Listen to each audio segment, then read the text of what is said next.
পোপের পোশাকে নিজের ছবি পোস্ট করে তীব্র বিতর্কের জন্ম দিয়েছেন যুক্তরাষ্ট্রের প্রেসিডেন্ট ডোনাল্ড ট্রাম্প। স্থানীয় সময় শনিবার সকালে নিজের মালিকানাধীন ট্রুথ সোশ্যাল অ্যাকাউন্টে ছবি পোস্ট করেন তিনি। পরে হোয়াইট হাউসের এক্স অ্যাকাউন্ট থেকে শেয়ার করা হলে এটি দ্রুত ভাইরাল হয়। ছবিতে ট্রাম্পকে পোপের রাজকীয় পোশাকে সিংহাসনে বসে থাকতে দেখা যায়। তবে ছবিটি অবশ্য কৃত্রিম বুদ্ধিমত্তা এআই দিয়ে বানানো।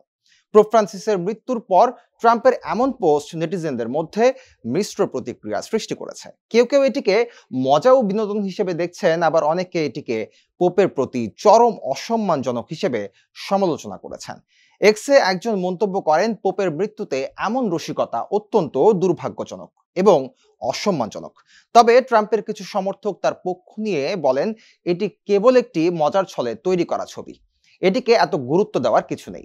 সাউথ ক্যারোলিনার সিনেটর লিন্ডসে গ্রাহাম এক্সে লেখেন, তিনি শুনে আনন্দিত হয়েছেন যে প্রেসিডেন্ট ট্রাম্প পরবর্তী পোপ হওয়ার জন্য আগ্রহী। ট্রাম্পের এই পোস্টটি এমন এক সময় এলো যখন তিনি পোপ ফ্রান্সিসের অন্ত্যেষ্টিক্রিয়ায় যোগ দেওয়ার পর নিজেই পোপ হওয়ার ইচ্ছা প্রকাশ করেছিলেন।